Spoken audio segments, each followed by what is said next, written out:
Hello, everyone, and welcome to the Sphere podcast, which, as usual, is shot from my terrorist hideout in northern Syria. My guest today is a good friend, an old friend of mine, Sebastien Laye, who is both French and American citizen. And he is in particular, an AI expert. He's an economist by training. He teaches a course on the economics of AI at HEC Paris, which is a very, very good school near Paris. Um, and he has also been an entrepreneur and an investor in the field of AI. So he's one of the smartest people I know on this stuff, and it doesn't hurt that he's a Republican and a Trump supporter. So I wanted to have him on to discuss the new action plan that our buddy Kratsios put out. I mean, it wasn't just him, but it was a lot him.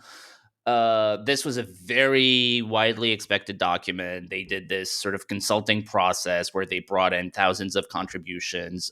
David Sachs was also very heavily involved. Lots of expectations because of the not the big tech, but the tech right, the MAGA tech right, and all of that. So we were all looking for this document. It dropped. I read it. I thought it was very fascinating, very interesting. What did you think, Sebastien?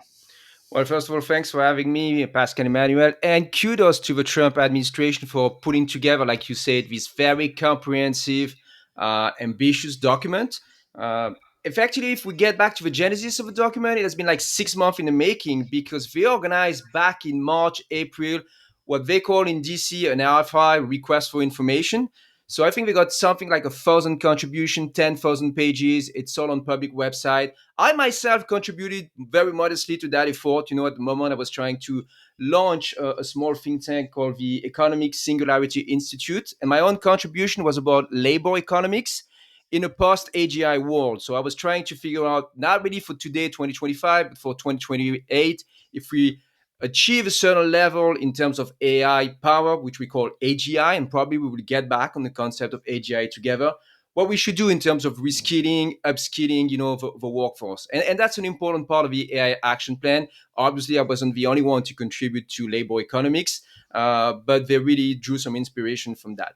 If we get back a little bit to the genesis of the text too, so 3 months after that consultation, we have a document. We're gonna have another document in September because we organized in June, and I was also involved in that RFI, another request for information related to a future and an upcoming AI R&D strategic plan. So the research and development part Okay. is going to be probably dropped, my guess, just my individual guess, by September.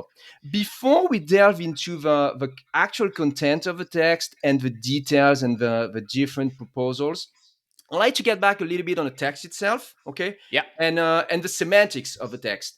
First Okay. of all, like you Interesting. mentioned, it's a very readable, enjoyable text. Yes.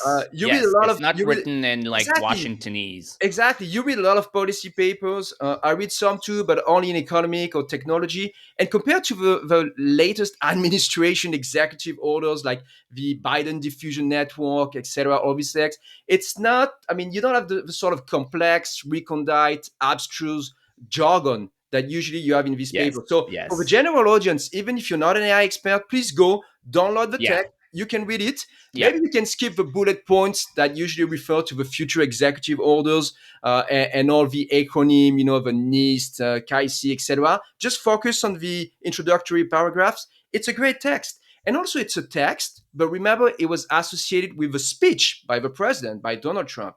And that speech was, in my mind, the most important technology speech by an American president ever since, remember, the Kennedy speech on the moon conquest and the space race. Okay. So Wow. that's really important. Probably the most important one in 60 years. Then, Okay. So if why?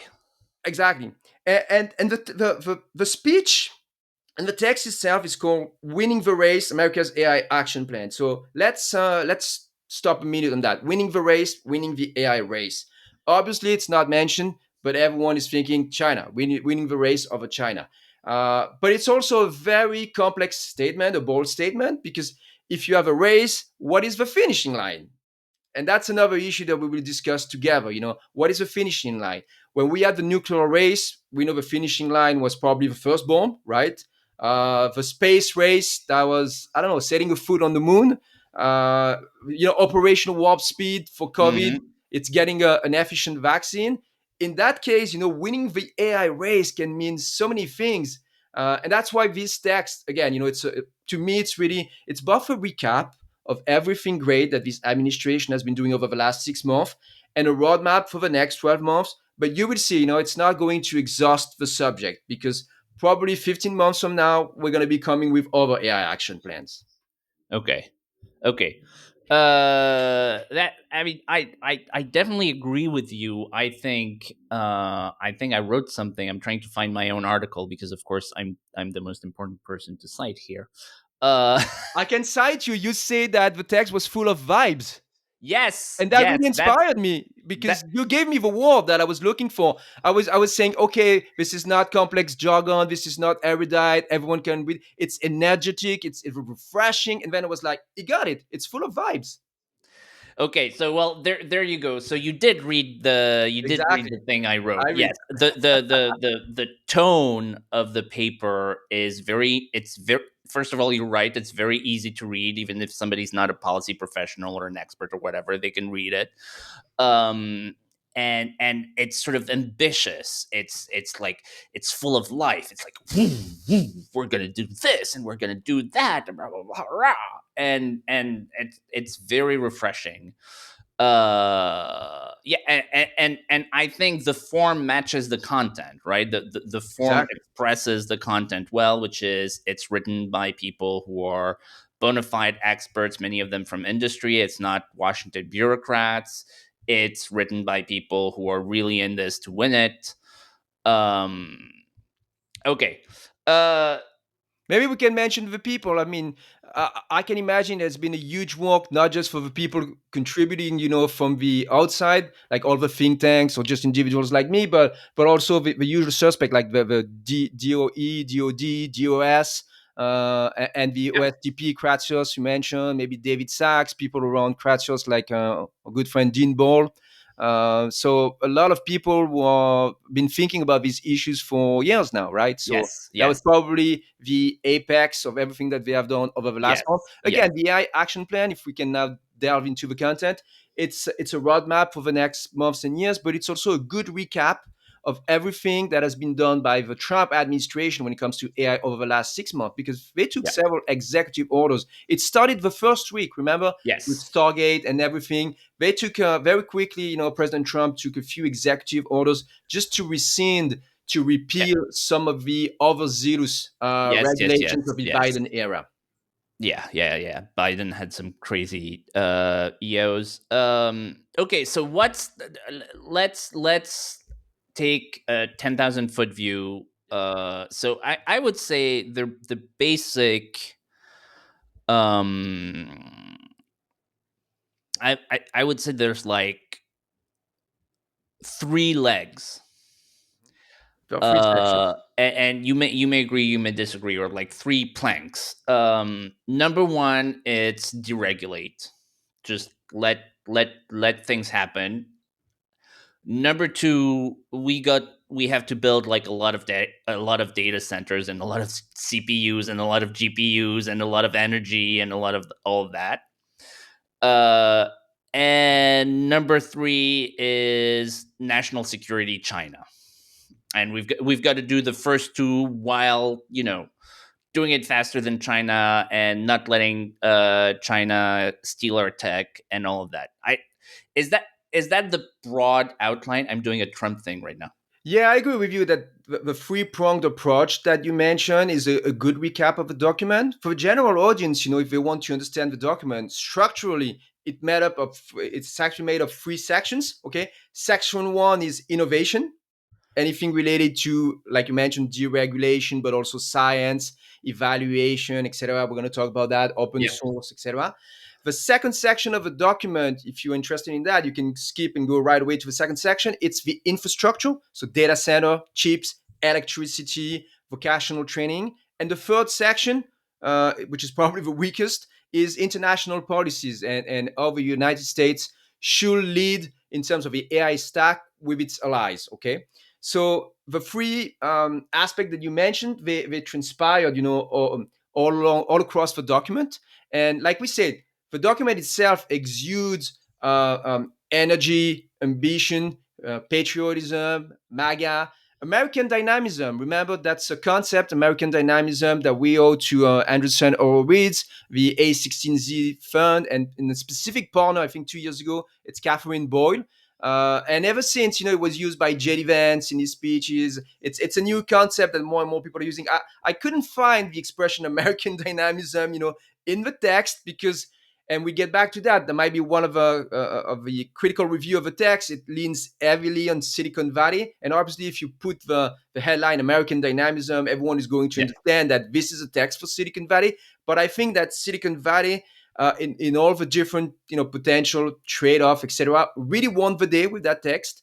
I think the text, by the way, is more balanced than we could have thought, because we get back to that. But even the ideas around AI safety, AI evaluation, which were more associated with the Biden administration, we thought they could have been jettisoned entirely by the Trump administration, and that's not really the case. That's Yeah. not really the case. Remember, Biden had created something called the AI Safety Institute. Yes. Okay, so this AI Safety Institute, totally aided by the Republicans, by the GOP, Doge in January, February fired most people at the AI Safety Institute. I thought it would be dead. Well, lo and behold, it's only renamed. It's called by all the think tankers CAISI. You will find the name in the document, CAISI, Center for Artificial Intelligence Standards and Innovation. So obviously, you got the word innovation that really matters. Hmm. And if you look at the potential executive orders that will come and all the work that remains to be done on the basis of this document, this agency is going to be so busy over the next months. They have so many things to do. So, and that's the point we're going to talk about too. It's probably now that the different departments and agencies are completely understaffed Yeah. compared to the ambition ascribed to them by this document. Yeah. Because again, the last 6 months have been great to some aspect, and you have a recap of all the executive orders, but also chaotic sometimes with Dodge, non-Dodge. They fired a lot of people. I'm not sure that the Yeah. people that they fired are going to be back, whether we want them or not.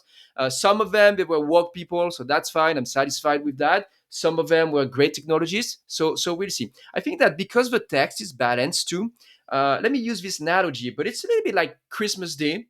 You have a gift, right? You see the gift box, you see the outline of a box, you're gonna have your transformer toy. The pictures of the toy are great. You haven't assembled yet the toy, right? You haven't seen the implementation, the Hmm. execution. And so everyone is satisfied. It's only when you assemble the toy that you have some disappointment. So some people would be disappointed with the execution in coming months. But as of now, quite frankly, if you're an abundance guy like me, if you're an accelerationist, if you're a techno optimist, you're satisfied by the text, right? It's great. It's 100% what you think. But let's say you're more like from the MAGA populist base. You don't really care about AI, but you don't want to see woke AI. You see that there are a lot of provisions against DEI and woke AI. It talks a lot about workers first, etc. You're going to be satisfied too, right? When you read the document. Uh, That's because right. There's a lot of anti woke stuff. a lot. And again, not so much brand new stuff, but again, recap Yes. of everything that has been done by the administration over the next 6 months. So let me take you an example. The question of the AI regulation at the state level. The AI moratorium stuff, Right. Right. which created a lot of issues. For the Yeah. it was initially supposed to be part of a big, beautiful bill. I I, Uh, I remember it well you because you you extensively we supported the AI moratorium, moratorium, exactly. and we were disappointed to have to see some of our MAGA friends going, oh, this is Exactly. giveaway to big tech, oh, and Exactly. some people that I really like and respect and support and so on and so forth, but I think that not letting Gavin Newsom regulate AI is like a really good idea, actually. Yeah. Anyway, yes. So the But AI yeah. moratorium. Okay, so explain the state level stuff in the action plan. Yeah, so if we get back to the AI moratorium stuff, the idea is that over the last 2 years, we have so many regulations at the state level that it's placing an unfair burden, on companies when they develop AI models. It's too complicated. It's way easier if they have a federal There's like a framework. thousand pending state Exactly, bills. Like if yeah, you yeah. count all the And, bills, it's and like a the pa- thousand. That's and the insane. pace has been accelerated ever since January, despite the new administration. So initially, they wanted to do an AI moratorium bill. They realized that they would face an uphill battle, so they tried to put everything in a big, beautiful bill. It Yep, didn't work. Of course, Trump which was was not smart, going to but sacrifice his budget just for AI, and now they're trying to reintroduce some of the aspect of the AI moratorium in different EOs or bills. And you have one or two elements, in that text. For instance, it says that if you are a state and you have a state level AI program, you can only get federal funding because sometimes that requires federal funding, federal grant, if you support models that are not overzealous in terms of DEI, for instance. So same ah, thing for federal procurement. You're not going to be able to buy ah, off-the-shelf systems if they promote a certain vision of a world that is not the objective truth. That's the words they use. So you see, you're gonna have some aspect of the AI moratorium in coming months that are going to be back, and it's right. starting with that plan, by the way. Okay, Very but again, cool. All right, I think, yeah, yeah. Go ahead, go ahead. let's talk about the regulation piece because I think it's very interesting. And I remember you wrote an article about this in the Examiner. Um, so basically, the idea is what they're calling an AI evaluations ecosystem, which is basically we're not gonna, you know, the government will not impose regulations right away, but it's going to try to get as many people to sort of evaluate models, come up with their own rankings, their own benchmarks, their own evaluations of risks, and so on and so forth. I think it's a very smart idea because I do think that AI safety is an important issue, but I also think that, because it's an emerging technology, government regulation is probably it's too premature. Like we don't understand enough about this technology to be able to regulate it well, even if we think it has to be regulated. So I just think it's very smart. I know you know a lot more about this approach than I do. So can you explain to us what it is? Yeah, definitely. So I think in this fine piece of text, what you can sense is kind of a trade-off between the general doctrine of the Trump administration, which is more, and this is the economy speaking, laissez-faire. And so obviously the text confirms the pivot from the overzealous regulation era of Biden administration. Okay, it's like, come on, you are the innovators, you are the entrepreneurs, you should go for it. And it's the fact that, over the last 6 months, they repealed a lot of the regulations from the Biden era. But in the same time, it's not like they completely abandon the safety framework. So they're trying to reintroduce the safety framework, but within a framework, within an environment that is still respectful of the entrepreneurs and the commercial labs. Because there is this very strong statement, and we talk about that later again, that the AI race should be led by the private sector.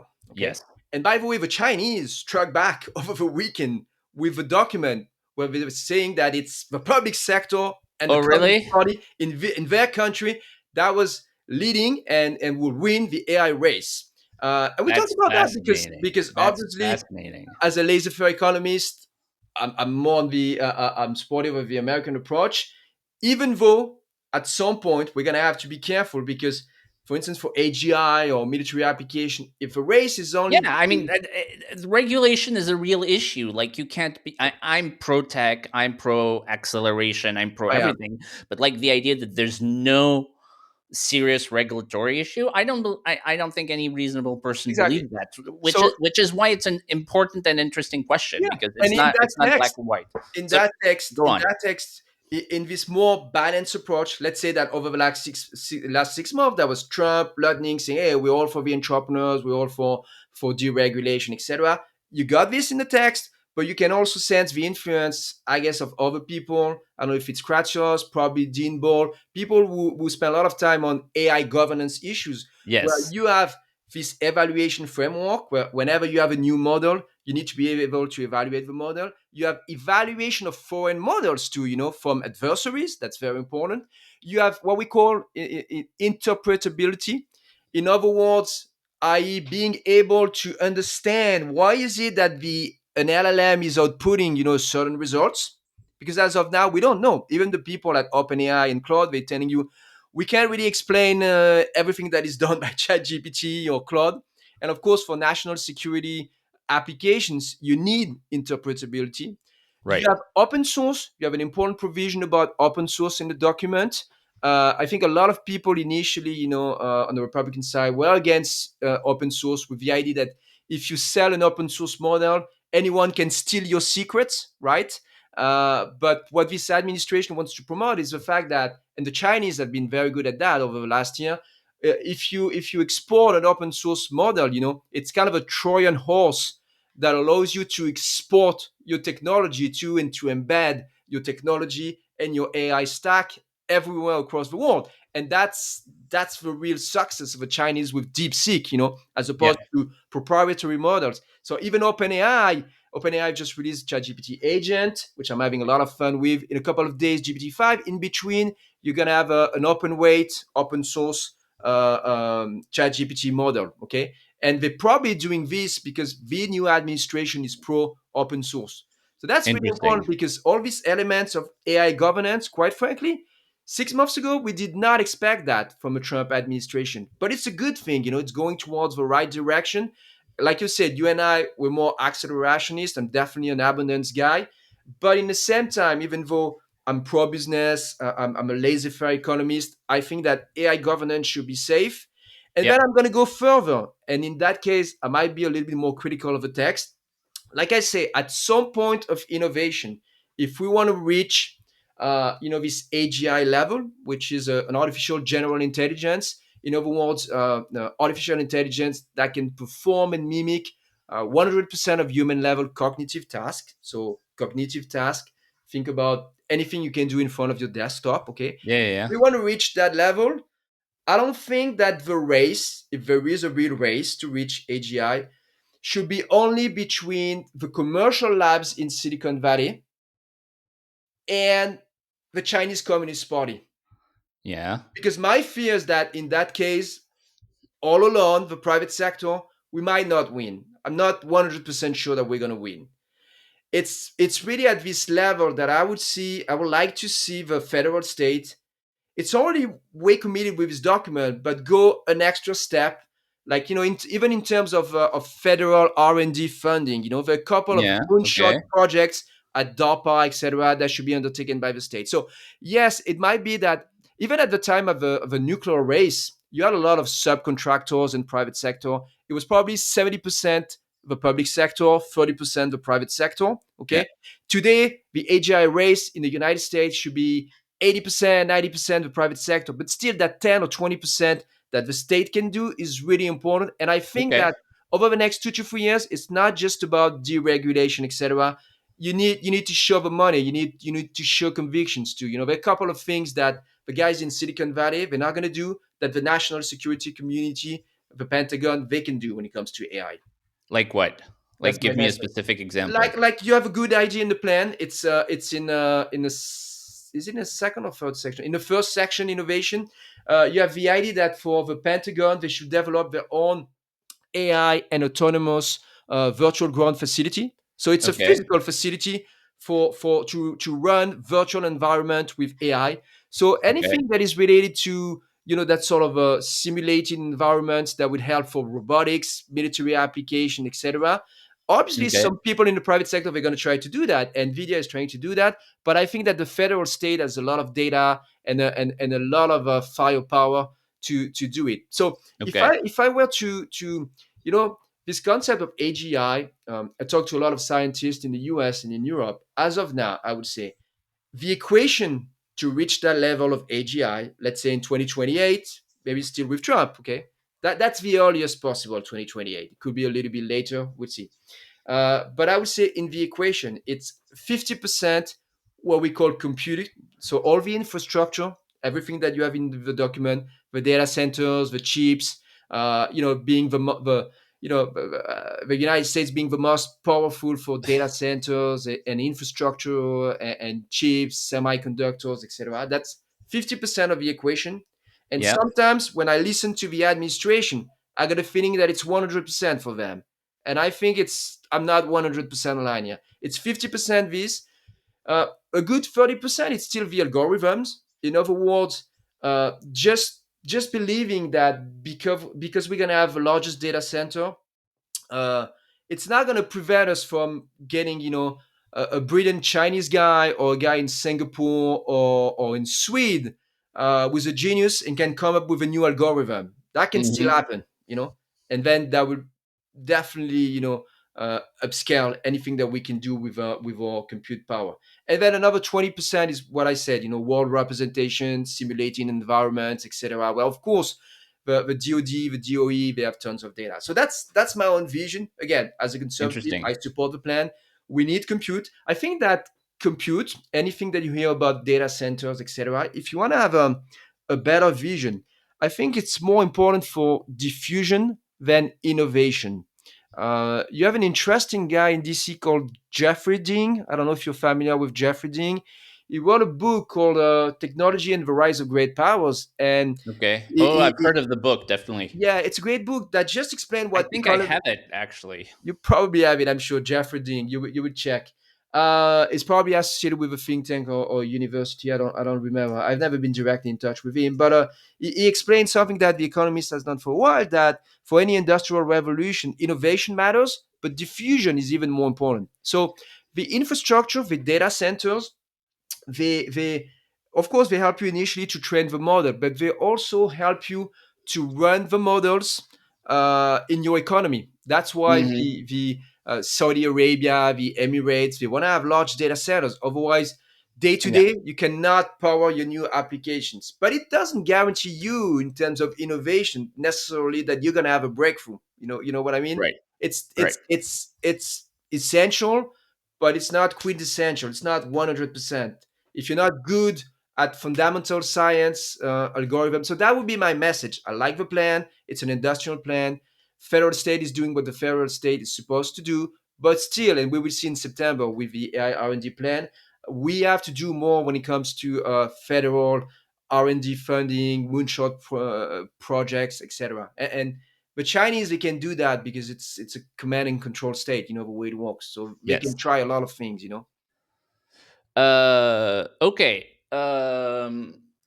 Another thing that I mean, it didn't.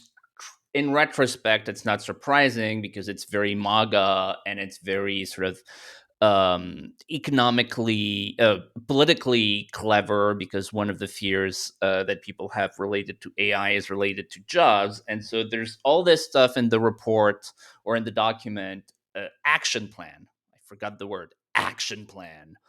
um there's all this stuff about like worker first AI. They're going to create like an AI workforce research hub, their worker first AI agenda, and all of that.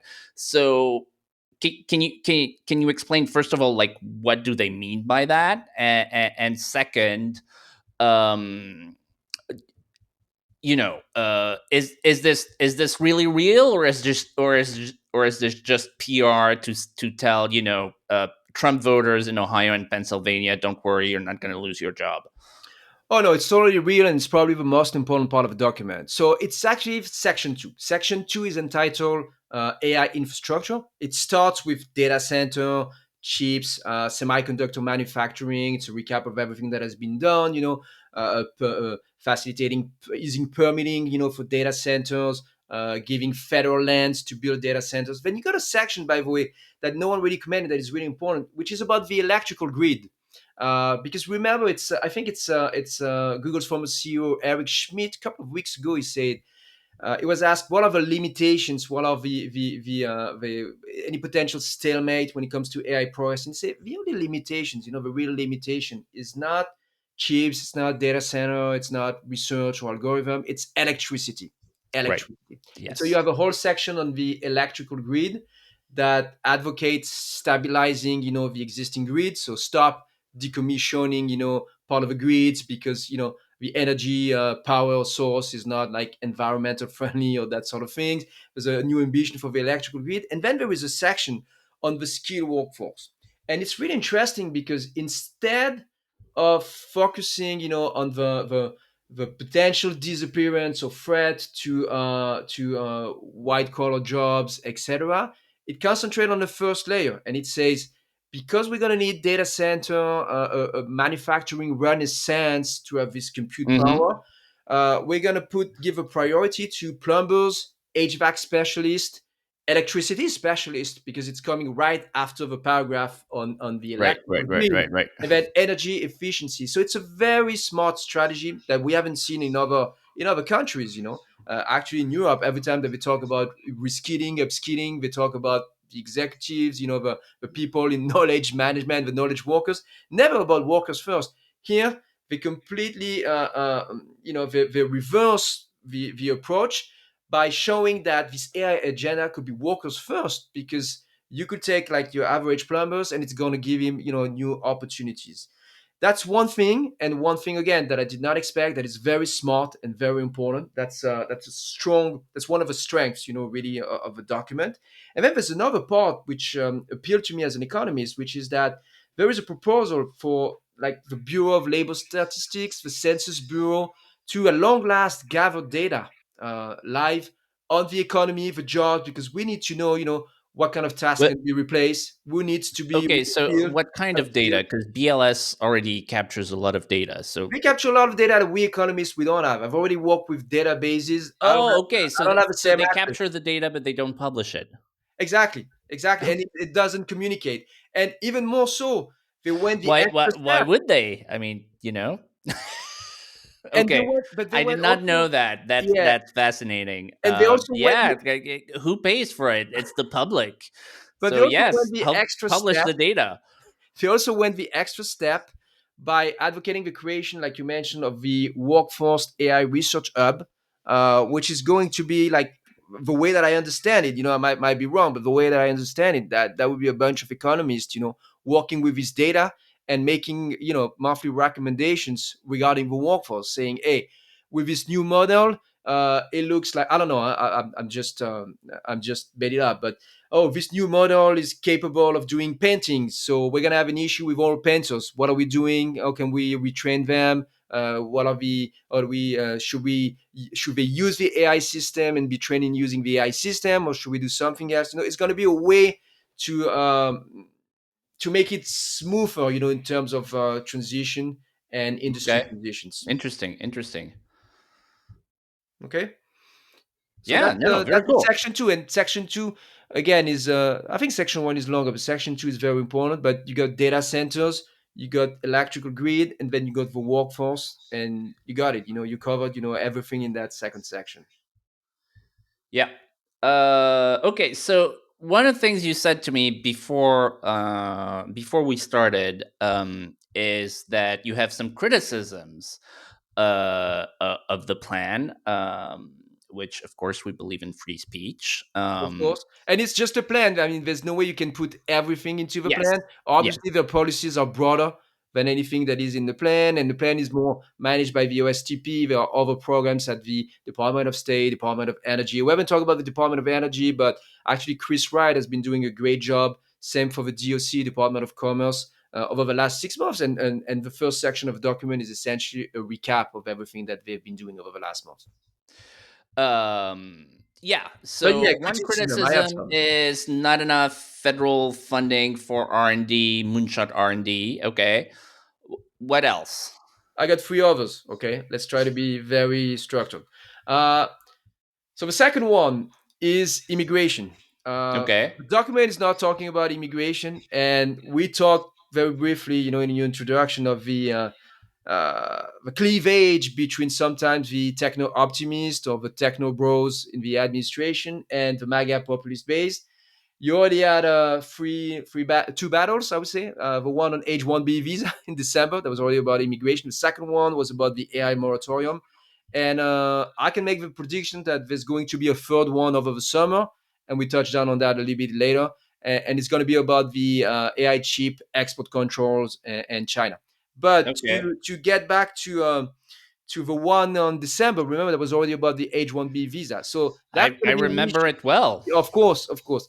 And We we were all glued to our phones at Christmas instead of talking to exactly, our families yeah, as exactly, on God X. intended. We're following that on X, and the beef between the two camps.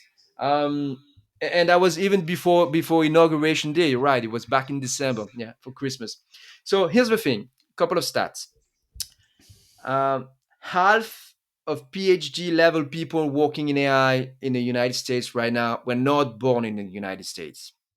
Second stat: 75% of the new Meta super intelligence team, all the people that Mark Yeah. Zuckerberg has been poaching from other commercial labs for like $100 million, 75% of these people are first generation immigrant to the United States. So obviously, when I read the document, I was like, it's a very ambitious document. We're going to see the implementation, the future executive order, the execution. It all boils down to the execution. But do we have the human resources to do it? Of course, we need the plumbers, the HVAC specialists, etc. But if we want to accelerate, we also need the AI specialists. So unless there is a real change in AI research, and it might come in 2 years, might be that 2 to 3 years from now, maybe at some point AI research will be automated and it will be a self-recursive AI doing AI research. So we maybe 3 years from now we're going to need less human AI researcher. But at least as of now, we need talent, and it's a war for talent too. So I'm a little bit skeptical that I couldn't find, like an immigration section in the document. Okay. That's my first criticism. I have No, no, two no, no, others. no, no, no. I'm going to give you some pushback on that. Let's have some discussion on that. Okay. Um, so the high skill immigration thing. So H1B is a separate issue because you have these companies that use it to outsource. Blah blah It's blah. a total mess. It has to be revamped. Okay, Yes, I'm completely and against the H-1B visa yeah, regarding the December. and we did some reporting on that. They're working on very interesting reforms, but there's some legal stuff that they're working on. Um, the other thing is about the 75% of PhD blah blah blah blah blah. A lot of them are from China, Which is an issue. and a lot of and those Chinese people are spies. And I'm not saying that because I have some prejudice. I'm saying that because it's the law in China. It's the law that if you're a Chinese student sent abroad, you have to report on everything that you do to the embassy. And if you don't do it, they will go after your family. So I'm not uh, making a moral or whatever. It's just a fact. No, me neither. So Me neither. But you could have train, you training could have those you training could have those foreign students so that they can export. And by the way, people who did analysis on the deep seek stuff found out that there was a lot of Of stolen course, tech a in lot of it. things that was stolen by Chinese individual in the US. No, but you could So have an first of all, you immigration. get rid of all of those. Secondly, hang on, I'm just finishing this point, and you can respond. Um, if you look at the proportion of foreign PhD students, so in the U.S., as I'm sure you know, as you probably know, foreign students pay 100% of the tuition, which, as you know, is these crazy amounts, $50,000, $80,000 a year. And American students get, especially at the graduate level, if you're in a top PhD program in the US, you don't pay anything. Because you get scholarships and grants and so on and so forth.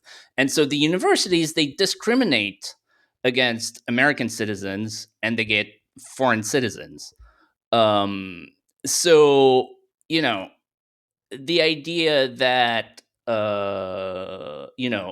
75% of PhD students are foreign, and this is because 75% of the talent is non-American. If you take out the spies and if you take out the people who would not have been admitted if they hadn't been willing or able to pay like $80,000 a year, I think you take out like a lot of those, and then for the rest, you can give them visas, right? I'm not against, but you know, That's my pushback. That's why a MAGA populist would say if he was sitting in this chair. Of course, I'm a moderate centrist. I would never dabble in populism. But that's the counter argument. I'm 100% with you, and I am a conservative and a MAGA populist too. And when it comes to overall immigration, you know my ideas, obviously, and that's why I want to see a revamp of the H-1B visa. I'm not advocating for opening the doors massively to other people. I'm just saying we are, when it comes to top AI talent, in a situation similar to 1942, where Right. in order to get the bomb, Right. we were trying to poach the best talents from Europe. We have to do this at the moment, unfortunately, because we have only 2 to 3 years, Right. 4 years max before AGI. And I think that letting aside Chinese, I think that we should have people on the ground in Singapore, Japan, the UK, France, Brazil, and we should try to identify the 1,000 brains that we need for this program and get them to the US. That's the only thing that I'm saying. That's my Okay. own I mean, point. I agree with that The 100%. But rest, the rest, Operation Paperclip should not exactly. be a The one rest, time thing. It operation should be people, the plumbers, the financiers, the engineers, we have them in the United States. And again, that was my point during the H-1B visa. The idea, and that was put forth by a few people, I think by Vivek Ramaswamy at some point, that the Americans suck at STEM and science. That's completely wrong. That's not my vision of the United States. It's a country of innovators. I grew up, I wasn't an American citizen. I was born in France at the time in the 80s. I had this vision of a Goonies, where you had brilliant American kid, and I met young, brilliant American people all the time, in the startup universe. So we have the resources. It's just that we have a very short timeline. We don't have 10 years, and it's just that got let's it. Got it. let's Got it. Got it. be opportunistic. You know what I mean? That's totally fair. I mean, Yeah. this is open Come debate. on, let's I'm let's just let's sell the American dream. And if you have a good guy, in Paris or Germany, we should get him. That's it. fair enough. Okay, so number one criticism is immigration. You're Number on the two, record. number What's two, the issue of federal personnel. Again, okay? we had the Dodge thing. That's great. We need to reduce public spending. But when I read the plan, and I'm going to take an example. So the AI Safety Institute, which became Kaizi, Yes, it's yes. part of I a remember you told yeah. you So and I used to talk a lot about this exactly. AI So, Safety so Institute. it's part of a something in the Department of Commerce called NIST, National Institute of Standards and Technology. Yes, When Dodge took control late January, they fired a lot of people at NIST. They were work people, but also a lot of technologists. right, Now they're understaffed. A lot of the things that they have to do at the right, Department of right, Commerce for export right, control, right. evaluation, risk assessment, they're completely understaffed. And now the people, they find out about this document and they're like, wow, we lost Yeah, a yeah, yeah. third of our So staff and so we have to so do so many things. So to summarize, the Biden administration created this thing called the AI Safety Institute, and in it they put a bunch Of of work, crazy crazy work. blue-haired communists whose job was to make AI communist. But Yeah, they also hired some like really good scientists and exactly. AI researchers. talent, good scientists. And your belief, which I assume I have no reason to doubt, Trust me on right? that. They're I know you understaffed. well. I know you share the goals of Doge, and I know you're very smart. But basically, your point is like Doge could cut too far. They got rid of the woke people, but they also got rid of very good people. Exactly. Okay, And it's so going to take them a few weeks, a few months to rehire people, find the right people, etc. And in the mix, we lost a couple of crucial months vis-a-vis, this AI race with China. okay, That's my okay. concern. Okay, so is it just the AI Safety Institute, or is there a broader No, it's it's problem? it's it's a broad thing. If you take the Department of Commerce, you have NIST and the AI Safety Institute, so Kaizi now. But for export controls, like making sure that some Yep, of the chips are not ended up into adversary country. The BIS, it's another department, it's severely understaffed. The transition took a while, a confirmation of people, etc. Some of these departments they've been up and running for like 3 months, nothing more. They lost a lot of people, so it's a real issue. So again, the document, remember, is a trade-off. I can see the influence of the respective people. It's a trade-off between the pure laissez-faire it's just like deregulation. papal documents. Like you can see which Exactly. bishop You put. can see exactly Yeah. that they went on Google Drive and they sampled. They did a collage of 50 things. which is great. I mean, the final outcome is like, wow. I was like, No, wow. I mean, as we were I was saying stunned. earlier, You know, like it's so good, overall, it's an amazing document. so But good. It's almost a book. It's almost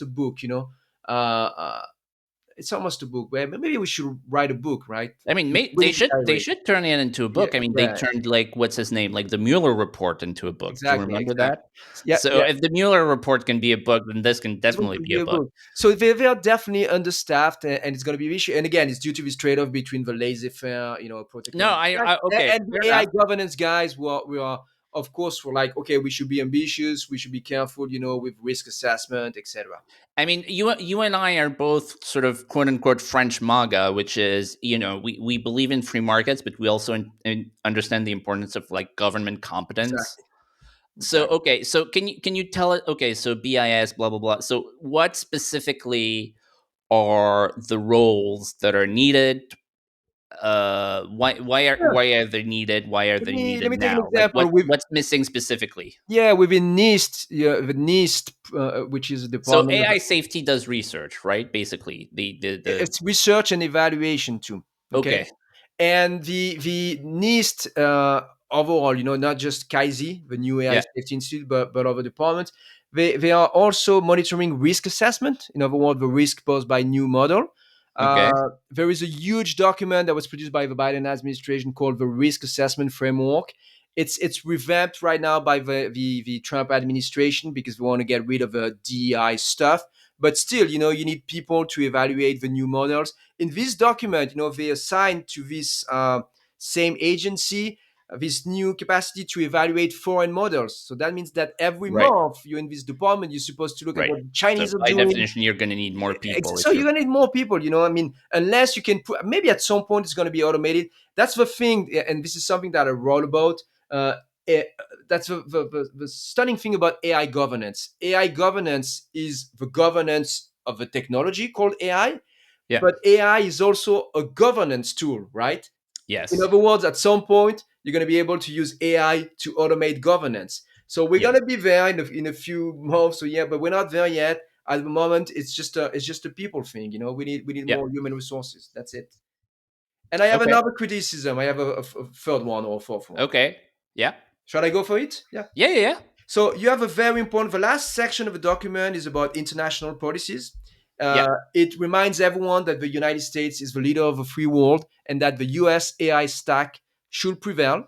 That's what we've seen exemplified by the Trump visit to the Middle East, which was a demonstration of force and the capacity for the United States to lead with the U.S. AI stack, i.e., the models, but also the chips, the data centers, and the alliance with the Middle East money. Um, but what you have in the document is the recommendation that they should be like export package. In other words, the United States should be better organized at exporting all together. Not just the models, but also the chips, the infrastructure, etc. So there is a proposal that within the Department of Commerce, there should be like a monthly gathering of people from the private sector proposing the Department of Commerce to push for certain export package. Okay, that's great. You're gonna have two issues again. This personal issue, but I don't want to talk about this anymore. But more importantly, if you look at the ambition, this ambition to lead the world, etc., to push export package, I believe it's the right thing to do because myself, I've been writing and I would continue to advocate. My idea, as a MAGA guy, was to say, and kind of a, like you mentioned, for the two of us, international MAGA guys, was to say, okay, NATO is kind of dead, and I would like to either complement or replace NATO by a grand technological and economic alliance, because I believe that Interesting. the United States can lead the free world and the allies, etc., through technological standards and economic measures, and that would be a block around AI, free trade, etc., against the very small Chinese or authoritarian bloc. So I'm all in for that ambition. The only issue is that you understand that as of now, and at least for the next month, this ambition, of export package leading, the AI thing, etc., is completely at odds with the tensions between the United States and some of its allies, and the difficult trade wars which I believe is one of the reasons that Trump and he's been victorious. He's been Yeah. really victorious in these trade wars, especially with the EU. But he probably wants to put this behind him. Yeah. In September, is trying to finalize a deal with the Chinese. But as long as you have these trade tensions and this difficult negotiation, it's very hard in the same breath to say, "Hey guys, let's do something together. I have my technology export package. Let's push it together. Let's create great Yeah. alliances around technology, etc." So it's just that the document, that's another point, the document is not really talking about geopolitics or even national security. You got a couple of things about the DoD, but it doesn't say anything about AI and military integration or geopolitical alliances. Right. Okay. So it's a Fair minor enough. thing. I'm just in pointing the weaknesses, what I want to do also is to say, hey guys, this is what we still have to do. You know what I Right. mean? We got a great roadmap, a couple of things to think about in. Yeah, yeah, yeah. And it can't have anything. And it can't have anything for sure, but it can't have everything either. Um, and I was just so wowed by the sort of overall vibe of it, and ambition that I didn't look at it very critically. And but you're right. Okay, well, we're nearing the end. First of all, is there any last open floor question you want to say about the plan? Anything we didn't mention that you think is really important? I think there is something that is only hinted at, in the document, that is very important, but people have been talking about it, around this document in previous week, which is the question of AI chip export control. Yes. And for the general audience, maybe a recap here. Remember, the Biden administration have been trying to ban the export of chips to Yes. China and some of our adversaries, but unfortunately, in doing so, during the last days of the Biden administration, they enacted something called the Biden Diffusion Network, which was a real nightmare. Because Okay. this document was basically, which was not readable like the action plan. By the way, it was very complex. By the way, when this document was published, do you know I really studied the document? I used Okay. an AI. I used AI to help me because it was too complicated. It was not humanly feasible, and I didn't have the time. So this document was saying, okay, if you export the chips, the NVIDIA chips, to or dear friends in Europe, that's fine. If you send them to Russia or China, Right. There was no, like no way. this multi-tier Yeah, list of exactly. And then you had countries. a Yeah. third tier that was very complicated, because to send your chips to Israel or Saudi Arabia, that was like a bureaucratic nightmare. So what the Trump administration did, they rescinded, the diffusion network in several executive orders. The last one being when he was in Saudi Arabia or in the Emirates. Remember, during that trip. And then we were waiting because we were like, okay, what is he going to say about China? And there, in the case of China, the situation is confusing because there's a total Yeah. reversal of fortune. We thought at some point, by the way, a couple of days ago, President Trump said that at some point he even considered breaking up Nvidia. So at some point, the Chinese hawks were sort of prevailing, because the idea was to prevent Nvidia from sending any chip, of course the Yeah. cutting edge chips, but also the old chips, to China, and maybe to do something with Nvidia. Now, fast forward a couple of weeks later, now we are late July. It looks like this is quite the opposite. It looks like uh, Lutnick, just said that he wanted, that it was fine to export any kind of chip to China, because we wanted the Chinese developers to be addicted to U.S. technologies. So it looks like the new vision. And again, I'm not sold on that, but I'm not for or against. I don't know. I'm still studying the thing. Yeah. But it looks like the new vision is to say that's fine. We should export whatever we have, at least the H20, because we cause you now to Nvidia. Nvidia is really the epitome of the U.S. leadership. And if the Chinese are using, chips, the hands are tied. You know what I mean. They're building the technologies on our own infrastructure, and we're going to control them. So it looks like the Chinese hawks, at least last time that I checked, like yesterday, it looks like the Chinese hawks Yeah. lost Yeah. Yeah. lost the battle to Silicon Valley, because Silicon Valley wants to export to China. Right. They want to be in China. I'm just pointing out it could be the third rift between the techno bros and you know what I mean, and the MAGA base. So we had the H-1B visa in December. We had the AI moratorium. Maybe we're gonna have a conflict, about China. Right, right. We'll see. What is sure is that the devil is in the details. And as far as I'm concerned, if I go back to the technicals, I think that we could export. At least the H20, maybe not the most recent B200, but at least the H20, we could export them to China. But we need to a little bit like with military weapons. We need to make programs in terms of being better at tracking. Where the chips Yeah, are sent yeah, yeah, yeah. to avoid smuggling. Yeah, We, yeah. we got All to of a report. sudden, Malaysia imports tons of computer Yeah, chips. It's crazy. and we got to report. We They got have to a huge AI industry in Malaysia. It's That's very well known. not okay. I'm not okay with that. We got a report last week that $1 billion of Nvidia chips were smuggled between Malaysia, Indonesia, and China. So we need to be better, at controlling that. I don't Yeah, know if it's a question of staff, or foreign staff, or whatever, but we need to do something. I think it's just a technological issue. We need tracking devices. We need to be better at that, and we need to be more stringent when it comes to export control. And then for the Chinese, I don't think that we should export the last cutting edge chips. Okay, yeah, definitely. We should export the old ones only if Nvidia needs to make tons of money and if we want to get the Chinese developers addicted to this.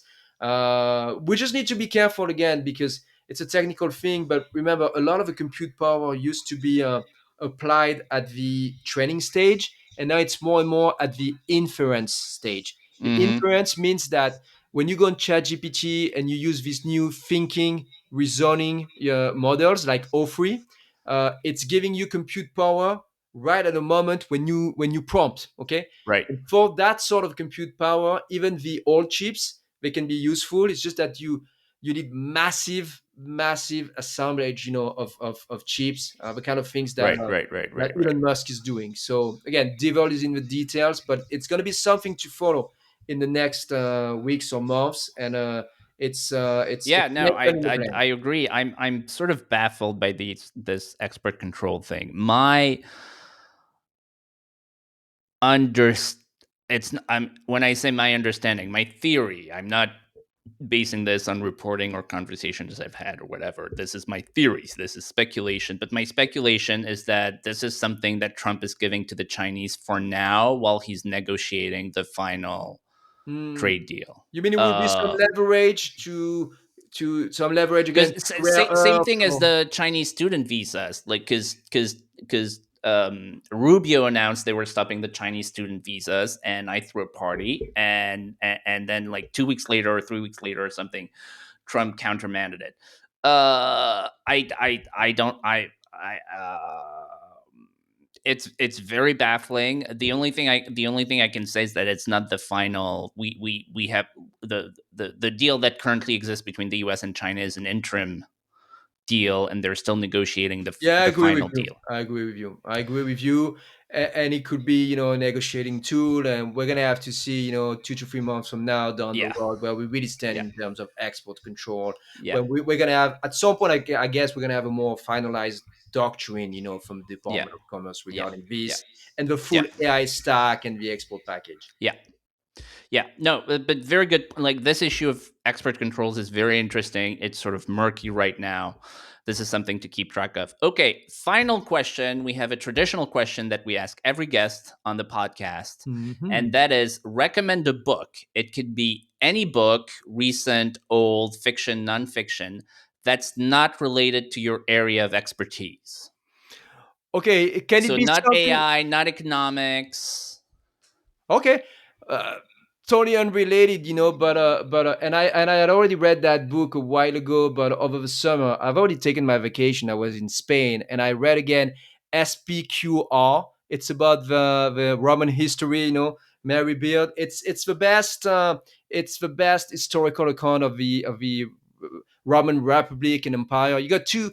I would recommend two. One in English, Mary Beard SPQR. I think it was sold almost 1 million copies of Yeah, that yeah, it's book. very And popular. another one that obviously is going to be harder to reach for American friends, but maybe there is a translation. But the regretted French historian Lucien Gerfagnon, he wrote a book on the history of the Roman Empire, just the empire, not the republic. That is also amazing. You know, you read both of them. If you can speak both languages, you're good with Roman history. And by the way, when I was reading the book, and especially with the beginning of the empire, the civil war, etc., that was very eerily reminiscent of the situation of the United States, you know, as a world power. That's why I'm saying that. You know, now guess what? It's a little bit related to AI because you could find it some it technologies at the time, like military technologies, that are the equivalent of AI.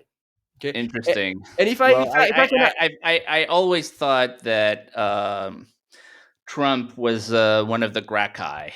Personally, we're exactly one of the Gracchi. Maybe you have also the very wealthy Claudius at some point, who was a wealthy populist.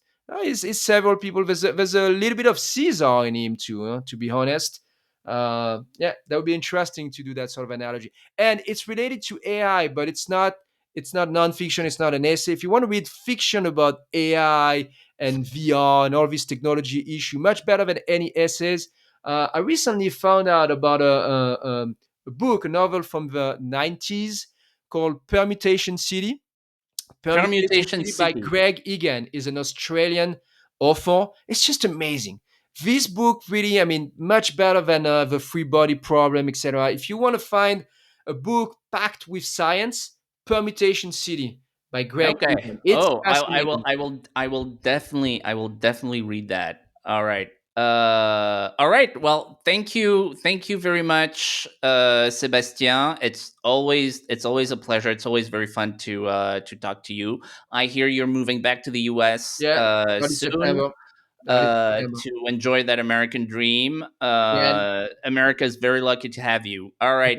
Thank you very much. bye. Have a good day. Have a nice Bye.